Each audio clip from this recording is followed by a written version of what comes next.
Hello दोस्तों, स्वागत है अपनी YouTube channel Atul online tuition में। आज हम इस वीडियो में क्लास 10th के ऑब्जेक्टिव क्वेश्चन जो है सॉल्व करेंगे, जो कि 2023 के पेपर जो आए थे वही प्रीवियस ईयर क्वेश्चन है।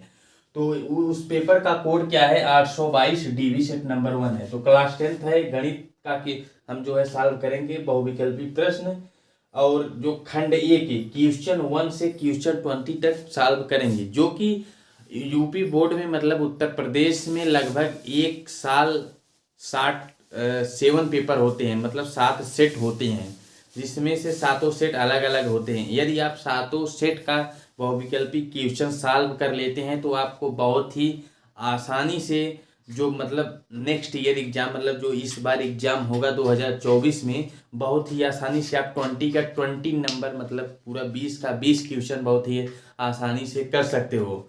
तो चलिए देखते हैं। पहले हम फर्स्ट क्वेश्चन, सेकंड क्वेश्चन सब जो है आपको बताएंगे एकदम बेसिक लेवल से। अगर आप चैनल पर नए हो तो चैनल को सब्सक्राइब कर लीजिए और वीडियो को भी लाइक करिए और अपने दोस्तों को भी शेयर करिए। तो चलिए क्वेश्चन नंबर 1 हम देखते हैं। तो पहले हम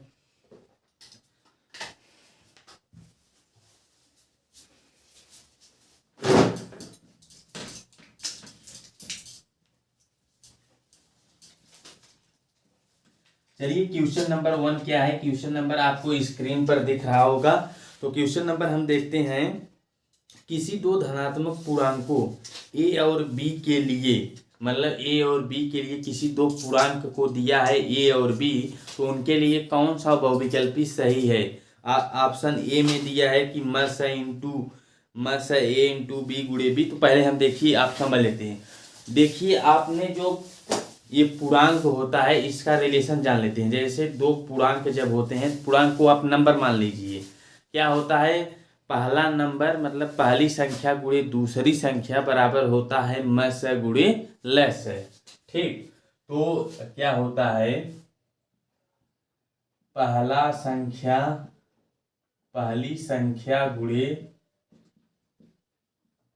संख्या गुणे दूसरी संख्या इक्वल टू क्या होता है? लस गुणे मस। लस मस को हम 60 में लिख दे रहे हैं दोस्तों, लस गुणे मस। आई होप कि आप यह जानते होंगे कि क्या होता है, पहली संख्या गुणे दूसरी संख्या बराबर होता है लस गुणे मस।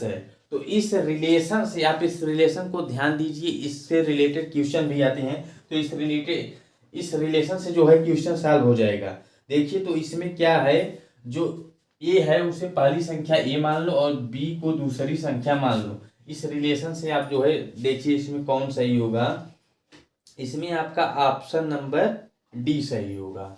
ऑप्शन नंबर डी में देखिए क्या दिया है, लस मस इंटू ए इंटू बी। क्यों? जैसे जो लस निकलेगा दोस्तों वह ए और बी से मिलकर ही निकलेगा। जैसे किसी संख्या का हम लस ज्ञात करते हैं तो दो संख्याओं को सॉल्व करके लस निकलता है, फिर मस दो संख्याओं के कॉम्बिनेशन से ही निकलता है। इसलिए ए और बी ऐसे कामा देकर लिखा है, उससे कंफ्यूज मत होइए। तो इसलिए हमारा जो ऑप्शन नंबर डी है वह जो है करेक्ट हो जाएगा। डी में क्या दिया है, ए इंटू बी इक्वल टू मस ए बी गुणे लस ए बी।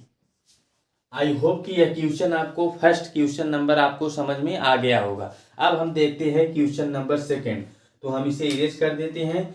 आपको इस स्क्रीन पर जो है क्वेश्चन नंबर सेकंड दिख रहा होगा, आप उसे ध्यान से देख लीजिए। अब क्वेश्चन नंबर हम सेकंड को हम सॉल्व करते हैं।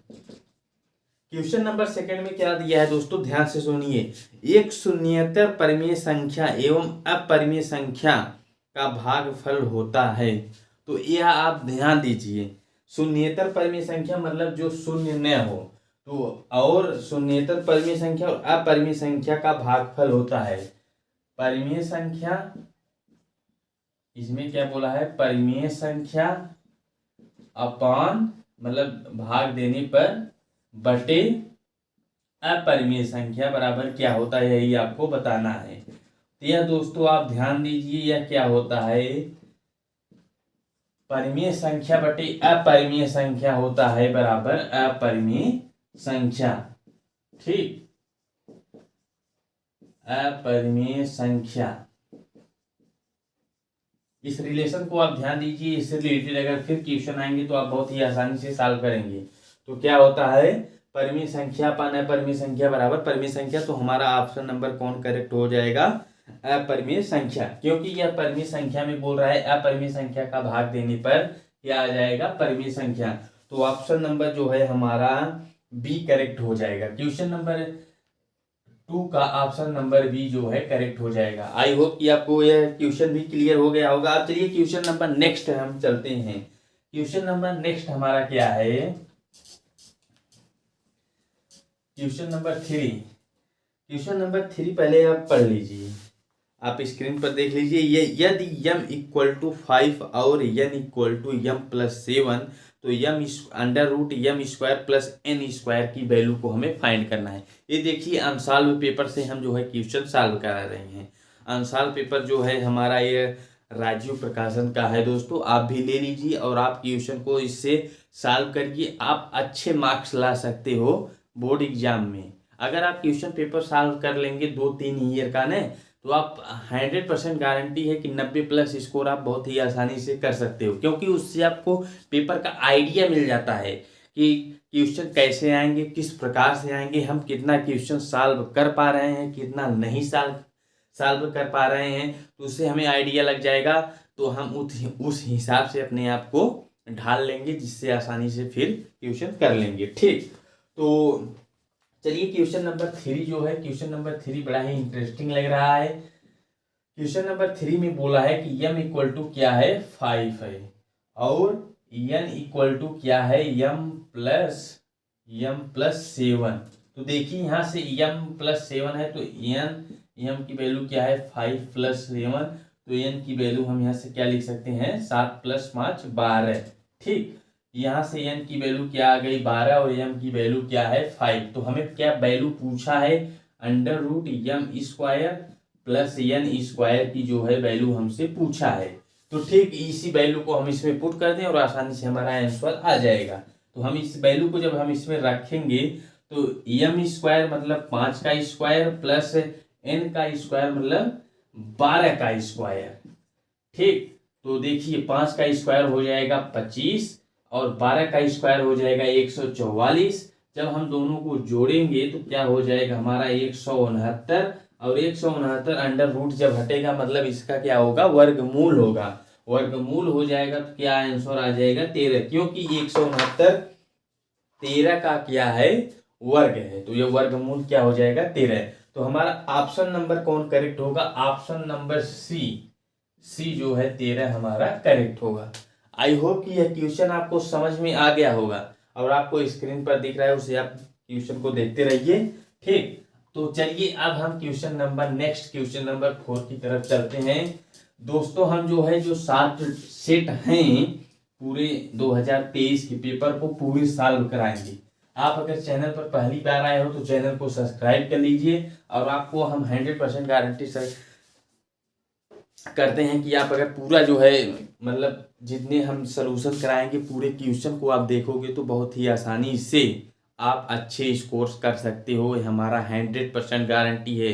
ठीक, केवल आप मेहनत परिश्रम करते रहिए।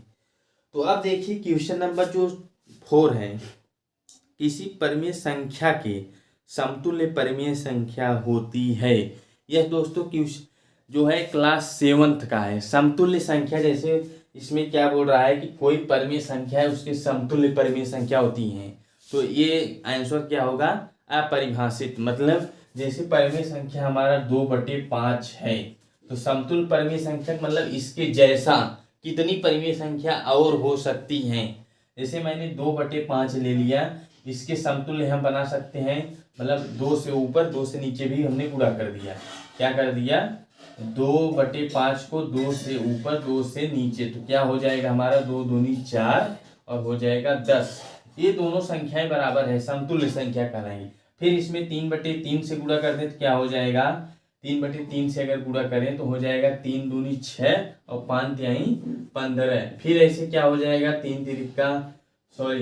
4 से अगर गुणा करें तो 4 दूनी 8 और 4 पचे 20। तो ऐसे बहुत सी संख्याएं बन सकती हैं दोस्तों। तो इसीलिए समतुल्य संख्या बोल रहा है, तो समतुल्य संख्या का ऑप्शन क्या हो जाएगा, डी अपरिभाषित। क्वेश्चन नंबर 4 का ऑप्शन नंबर डी क्या हो जाएगा, अपरिभाषित। समतुल्य संख्या आपको क्लियर हो गया होगा दोस्तों, अपरिभाषित। ठीक, तो मतलब इससे बहुत सी संख्याएं बन सकती हैं। ठीक, अब चलिए अब क्वेश्चन नंबर नेक्स्ट 5 को हम देखते हैं। क्वेश्चन नंबर 5 क्या है,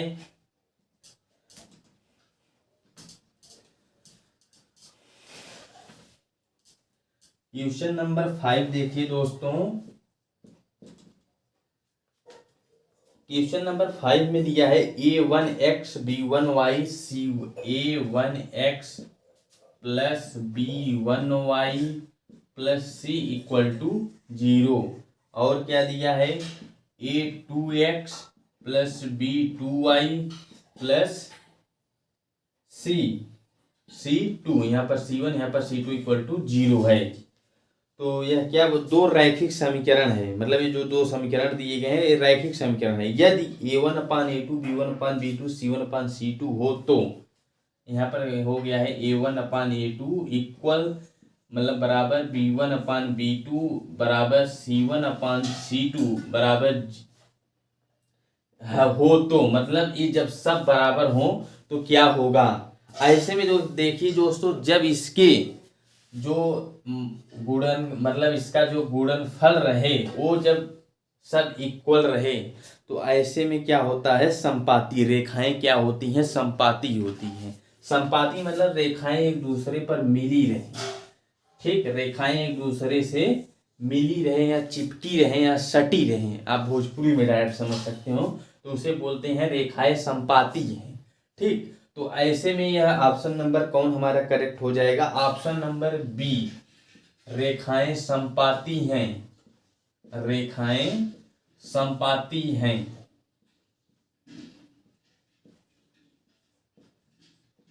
संपाती हैं। आई होप कि आपको यह समझ में आ गया होगा। जब उनके गुणनखंड आपस में उनकी अनुपात आपस में बराबर रहें तो वह क्या होती हैं, रेखाएं संपाती होती हैं।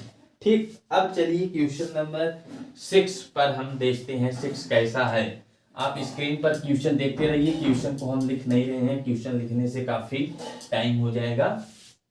ठीक, क्वेश्चन नंबर 6 क्या है, किसी संख्या का 1/3 भाग 21 के बराबर है, 1/3 भाग 21 के बराबर है तो वह संख्या है। देखिए इसमें जाहिर सी माना मैंने उसे क्या ले लिया, क्वेश्चन नंबर 6 कि 1/3 भाग, जैसे कोई संख्या है उसका 1/3 भाग क्या है 21 है, तो वह संख्या ज्ञात करना है। माना वह संख्या, ऐसे मान लो अपने मन से, माना वह संख्या x है, वह संख्या x है।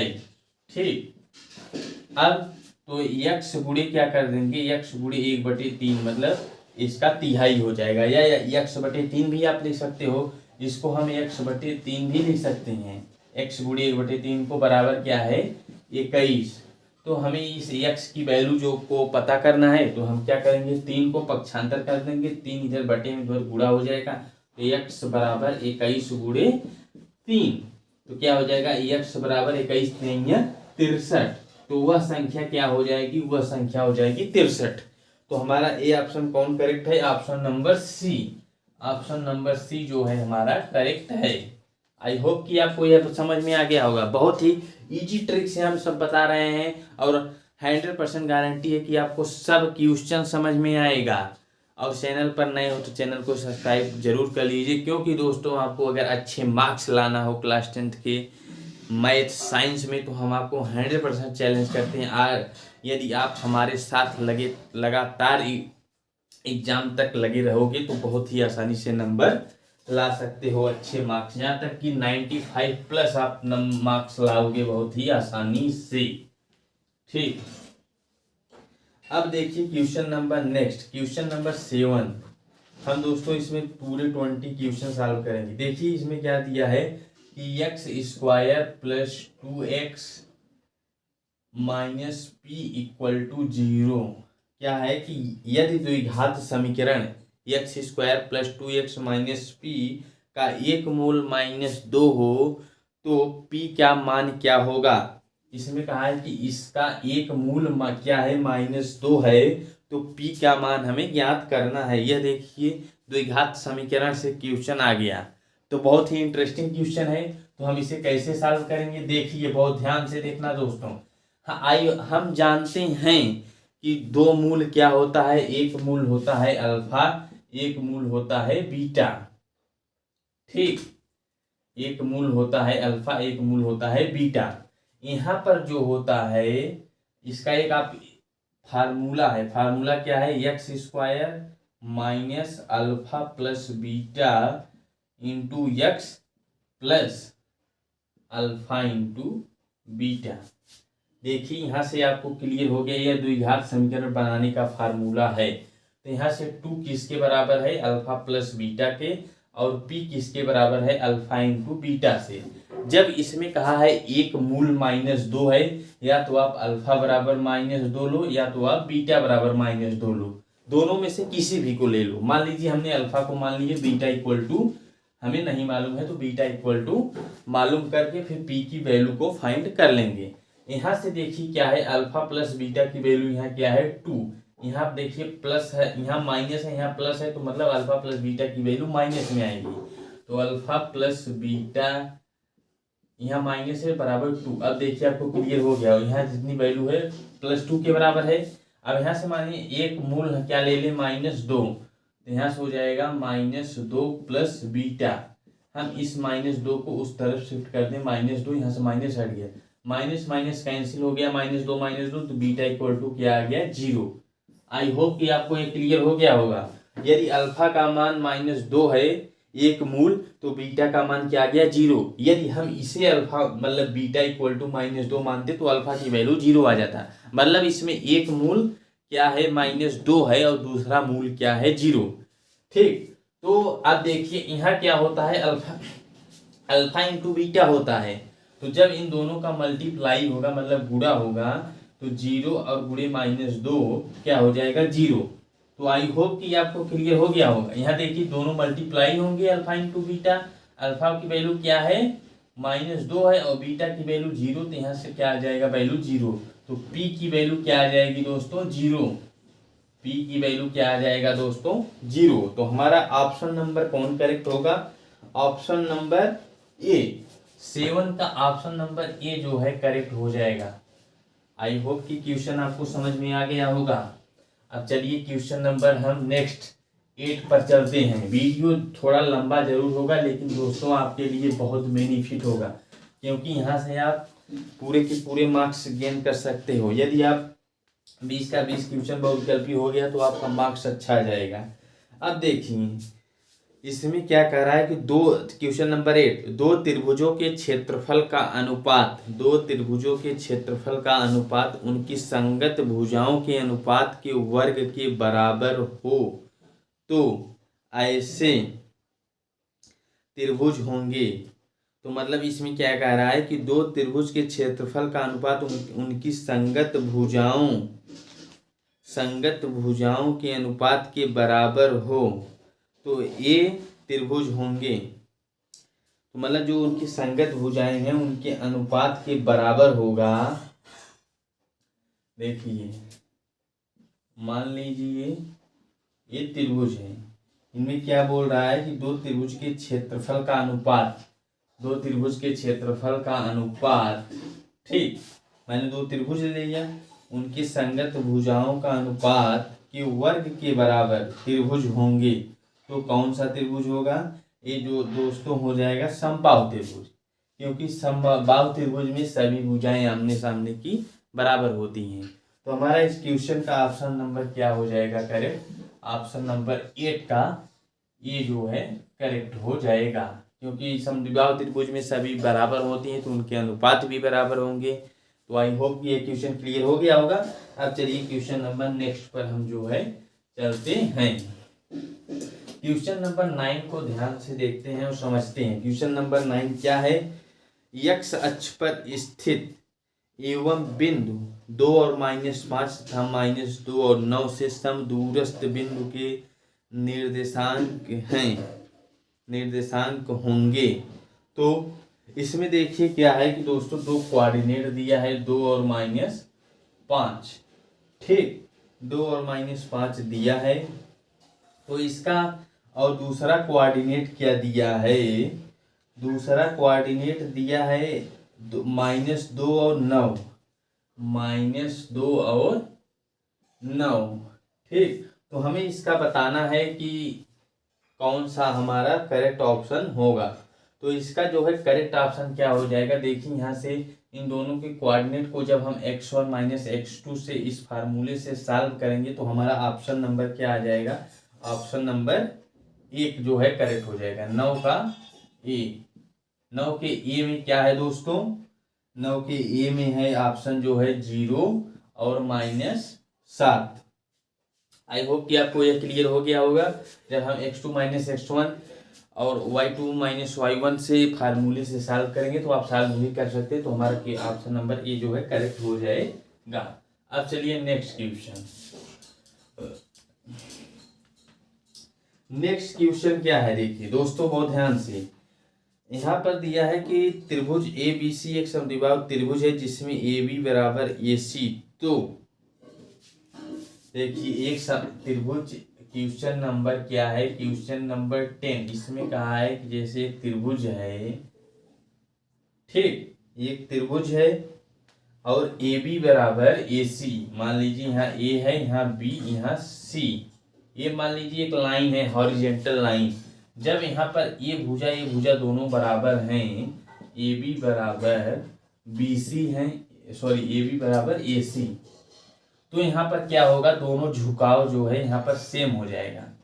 ये दोनों कोण क्या है, सेम, क्योंकि जब ये रेखाएं दोनों बराबर हैं, क्योंकि एक ही लाइन पर है सीधी हॉरिजेंटल लाइन पर, तो ये दोनों एंगल क्या हो जाएगा, बराबर। जैसे यहाँ पर मान लीजिए 45 डिग्री है तो यहाँ पर भी 45 डिग्री हो जाएगा। तो हमारा क्या हो जाएगा, कोण B बराबर कोण C हो जाएगा। तो हमारा कौन सा ऑप्शन करेक्ट होगा दोस्तों, ऑप्शन नंबर सी, मतलब 10 क्वेश्चन का ऑप्शन नंबर सी जो है करेक्ट हो जाएगा।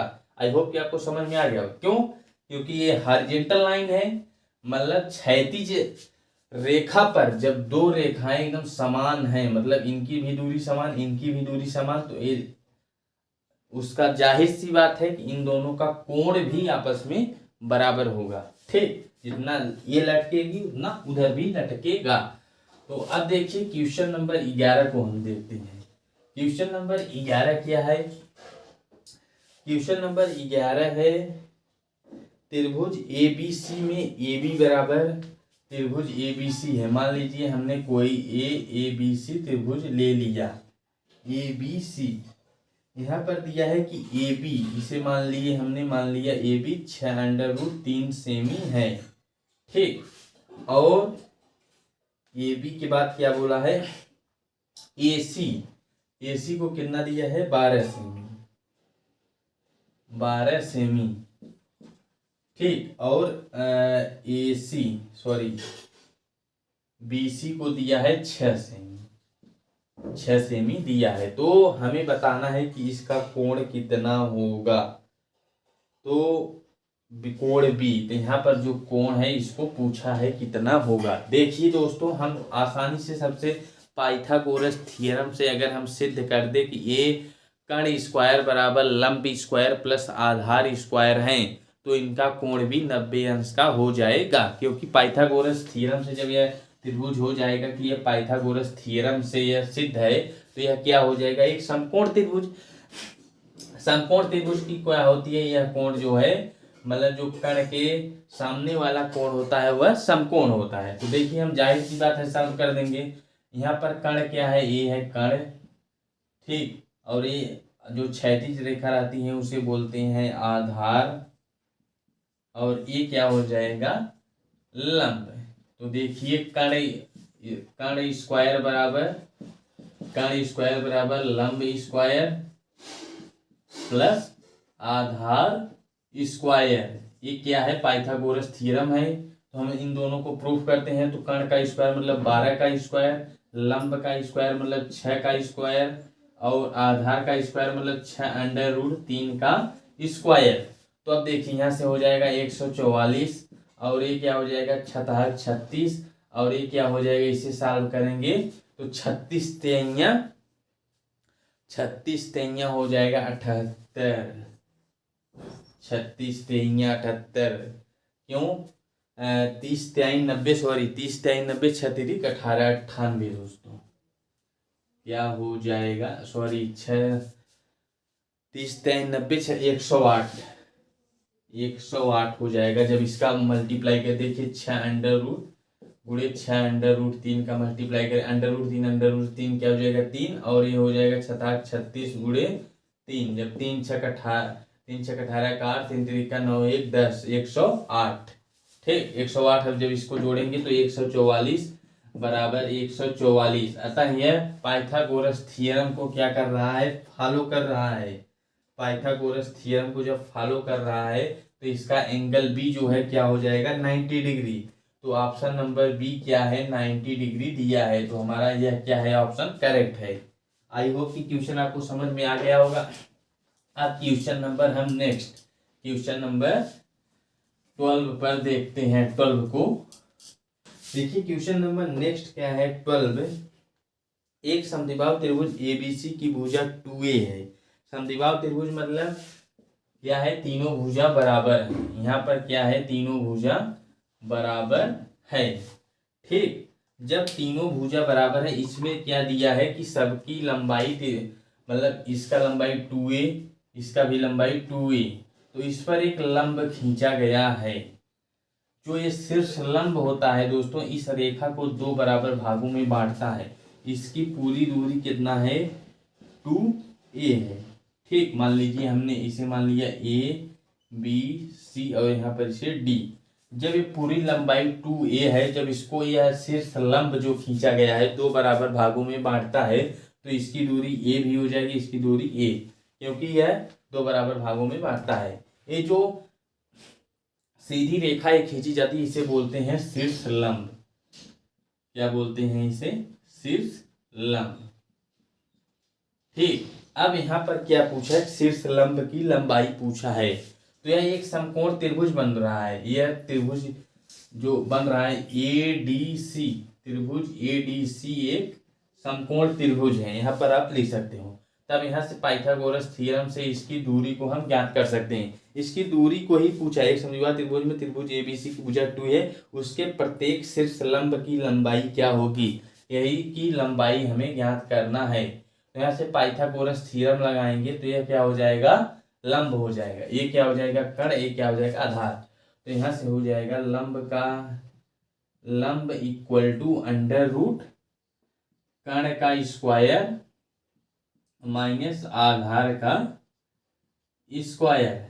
तो यहाँ पर लंब क्या है AD है, और कर्ण क्या है AC है। तो AC मतलब 2a का स्क्वायर, और आधार मतलब a का स्क्वायर और √। यहाँ से देखिए क्या हो जाएगा, 2a का स्क्वायर करेंगे 4a square minus a square, तो क्या हो जाएगा 4a में से a स्क्वायर निकलेगा 3a स्क्वायर। तो यहाँ से जब हम इसका वर्गमूल करेंगे तो हो जाएगा AD इक्वल टू क्या हो जाएगा दोस्तों, √3a। ठीक, a स्क्वायर है तो a हो जाएगा। तो हमारा ऑप्शन नंबर कौन करेक्ट होगा, ऑप्शन नंबर करेक्ट होगा a को इसे हम ऐसे भी लिख सकते हैं a√3। देखिए इसमें ऐसा अब ऑब्जेक्टिव क्वेश्चन दिया है कि आप बच्चे कंफ्यूज हो जाएंगे। 3√a दिया है, इससे अगर किस थोड़ा सा भी मिस्टेक हुआ तो ऑप्शन नंबर सी भी आप करेक्ट कर सकते हो, इसलिए आप बहुत ध्यान से।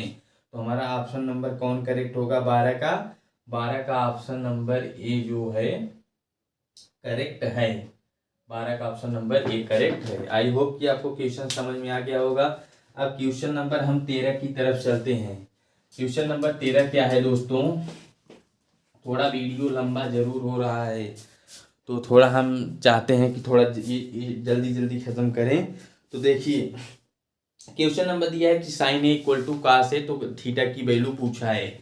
Sign A equal to cos है, देखिए साइन की वैल्यू कब बराबर होती है, इसमें पूछा angle sine A equal to cos है। तो आई होप कि आप जानते होंगे साइन 45 और कास 45 की वैल्यू 1 होते, 1/√2।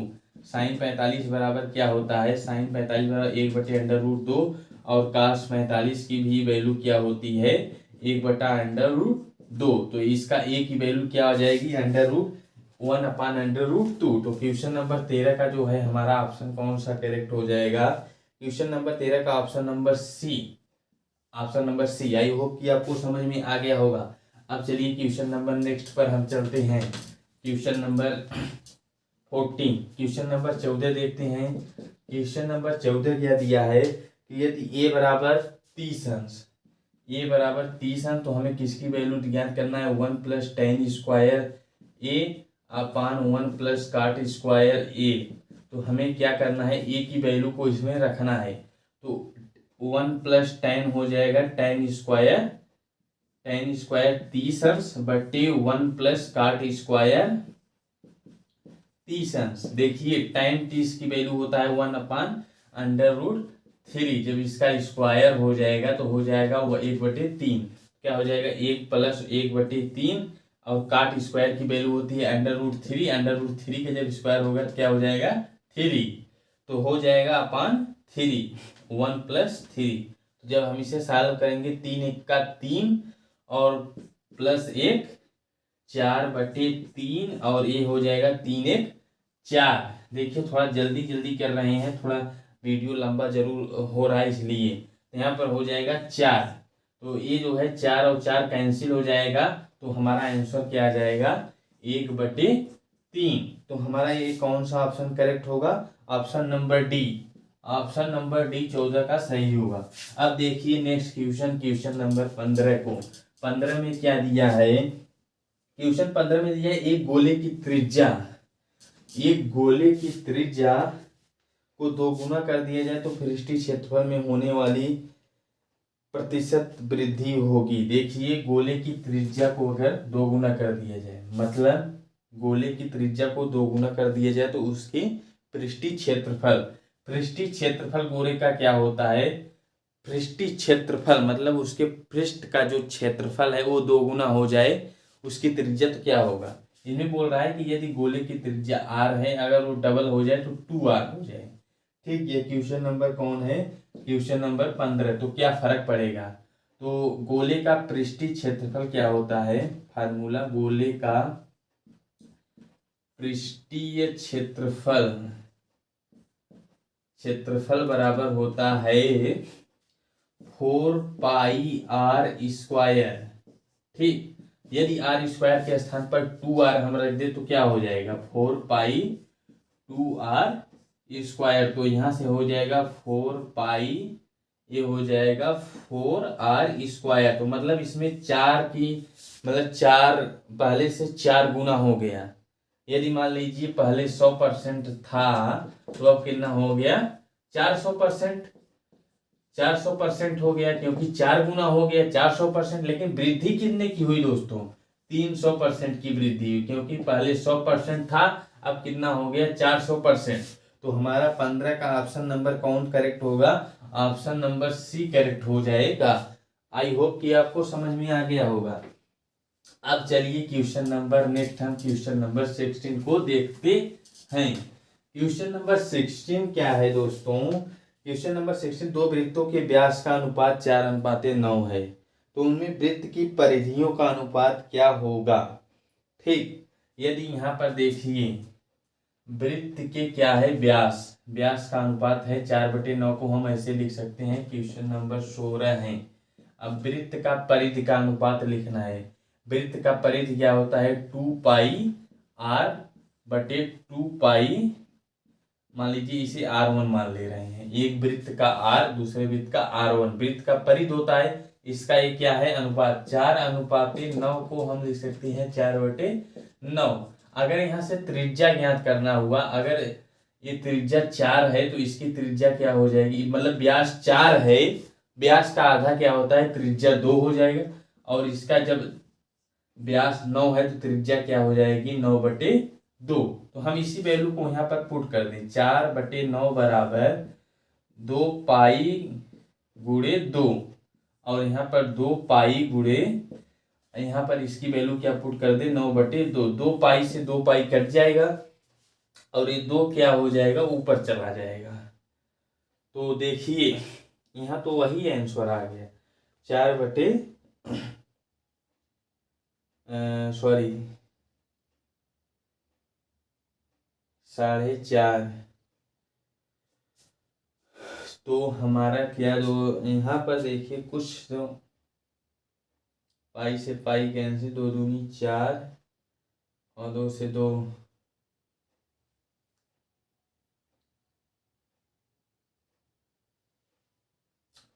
अ, 2 पाई 8। तो देखिए दोस्तों ये जो है ऑप्शन नंबर कौन करेक्ट हो जाएगा, ऑप्शन नंबर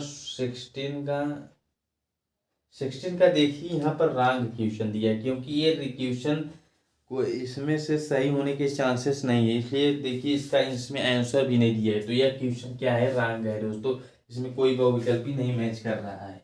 ठीक, तो ये इसी कॉन्सेप्ट से सॉल्व होगा, या तो पाई की वैल्यू को आप पुट करके डायरेक्ट फाइंड कर सकते हो, अगर मान लीजिए, लेकिन कट कर वैल्यू क्या हो जाएगी 1, क्योंकि जब उसके त्रिज्या को दे दिया जाएगा तो उसकी वैल्यू क्या हो जाएगी 1 हो जाएगी सब कट के। तो हम अगला क्वेश्चन देखते हैं, निम्नलिखित सारणी का माध्य क्या होगा। निम्नलिखित सारणी का माध्य जो मतलब सारणी वाला जो पढ़ोगे तो इसमें ऑप्शन नंबर कौन करेक्ट हो जाएगा, 17 का ऑप्शन नंबर डी सही हो जाएगा। डी ऑप्शन जो है करेक्ट हो जाएगा 6.1। वीडियो थोड़ा लंबा हो रहा है दोस्तों, तो हम इस क्वेश्चन को जल्दी जल्दी सॉल्व करा दे रहे हैं। अब क्वेश्चन नंबर 18 देखते हैं।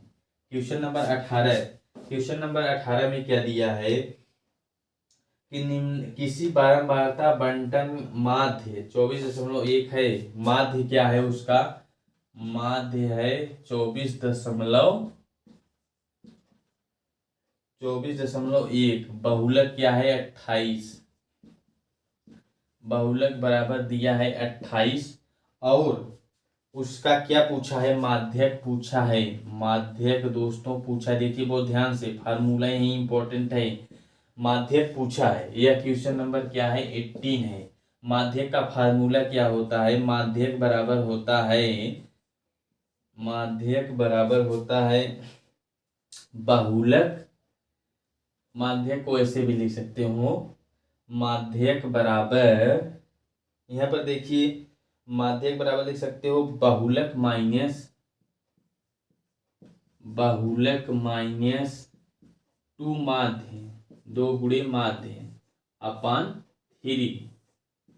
इसी में फार्मूले में वैल्यू को पुट करो, आसानी से आ जाएगा। बहुलक क्या है यहाँ पर 28 है, ठीक, और माध्य क्या है 24.1 को 2 से गुणा कर दो, 24.1/3 कर दो, हमारा जो है माध्यक आ जाएगा। देखिए 28 हो गया, 28 में से इसको गुणा करेंगे तो क्या हो जाएगा 2 से, 24 गुना 48.2, ठीक, बटे 3। देखिए यहाँ पर, हाँ सॉरी ये प्लस रहेगा, फार्मूले में ये प्लस रहेगा। जब हम इसे जोड़ेंगे तो क्या हो जाएगा, 8 दूनी 16 और 4 2 6 1 7, 76.2/3। जब इसके हम भाग करेंगे तो आ जाएगा 25.4, क्योंकि 3 दूनी 6, फिर हो गया ये क्या 16, तो 3 5 15, फिर बचा 1 और 12 हो गया, 3 चौक 12। तो हमारा ऑप्शन नंबर माध्यक बराबर क्या आ जाएगा, माध्यक बराबर हो जाएगा 25.4। तो हमारा ऑप्शन कौन करेक्ट है, ऑप्शन नंबर सी, 18 का जो है करेक्ट हो जाएगा। अब चलिए नेक्स्ट क्वेश्चन नंबर 19 और उसके बाद 20 हमारा समाप्त हो जाएगा। देखिए वीडियो थोड़ा लंबा जरूर हुआ, लेकिन आपको इसका बेनिफिट जरूर होगा। देखिए इसमें जो सारणी दिया गया है, इसमें सारणी में पूछा उपयुक्त बारंबारता में बहुलक कौन है। इसमें देखिए जो सारणी में जो बहुलक बारंबारता मतलब जो बार बार आया हो, सारणी में 0 से 10 तक 11 बार आया, 10 से 20 तक 21 बार आया, और 20 से 30 तक 23 बार आया है, 30 से 40 14 बार आया है, और 40 से 50 5 बार आया है। तो इसमें बारंबारता किसकी ज़्यादा है? 23, मतलब जो 20 से 30 है 23 बार आया। बारंबारता जिसकी ज़्यादा रहे तो वही क्या हो जाएगा? बहुलक। अब बहुत ही आसानी से आपको क्लियर हो, बारंबारता जिसकी ज़्यादा रहे दोस्तों उसका बहुलक जो है वही हो जाएगा। तो यहाँ पर ऑप्शन नंबर जो है, ऑप्शन नंबर बी जो है यह करेक्ट हो जाएगा। बी क्या है? 20 से 30, क्योंकि यह कितनी बार आया है? 23 बार आया है। 23 बार आया तो यही जो है बारंबारता हो जाएगा। क्वेश्चन नंबर 20 को अब हम देखते हैं। क्वेश्चन नंबर 20 में देखिए, अभी हमने फार्मूला लिखवाया है, उसमें वही पूछा है कि माध्य माध्यक एवं बहुलक के बीच संबंध क्या होगा। हमने फार्मूला लिखवाया था माध्यक बराबर लिखवाया था बहुलक -2 गुणे माध्य प्लस था अपान हो जाएगा 3। अब हमें इसमें से कोई रिलेशन, इसमें रिलेशन देखिए बी करेक्ट है। क्या हुआ है? 3 को इधर मल्टीप्लाई कर देंगे तो 3 माध्यक हो जाएगा, -2 माध्य, तो बराबर क्या आ जाएगा? बहुलक के बराबर आ जाएगा। हमने 3 का इधर मल्टीप्लाई किया तो 3 हो गया। माध्यक मान लीजिए हमने इसको एम ले लिया, बहुलक को बी ले लिया, और इसको क्या ले लिया? यल, माध्य को। ठीक, तो हो जाएगा इधर इसे मल्टीप्लाई किया 3m हो जाएगा बराबर b प्लस 2l।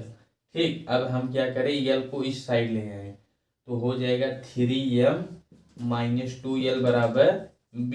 तो या तो इससे ऐसे भी लिख सकते हैं, b बराबर 3m -2l। तो देखिए b बराबर क्या है? बहुलक। बहुलक बराबर हो गया 3 माध्यक गुणे -3 माध्यक -2 माध्य। तो हमारा ऑप्शन नंबर क्या हो जाएगा correct? Option number B correct हो जाएगा। ऑप्शन नंबर क्या हो जाएगा? बी। 20 का ऑप्शन नंबर 20 का जो है बी करेक्ट हो जाएगा। तो बी। आई होप कि यह क्वेश्चन आपको समझ में आ गया होगा। अगर वीडियो अच्छा लगे तो लाइक जरूर करिए। नेक्स्ट लेक्चर में आपको जो है कि मतलब खंड बी का जो है सभी क्वेश्चन हम सॉल्व करा देंगे, या तो हम अगले सेट का जो है ऑब्जेक्टिव क्वेश्चन सॉल्व करा देंगे। अगर वीडियो अच्छा लगा तो लाइक और चैनल को सब्सक्राइब जरूर करिए। ऐसे ही वीडियो मिलते रहेंगी हमारे लगातार। ठीक, तो चलिए तब तक के लिए बाय, मिलते हैं नेक्स्ट वीडियो में।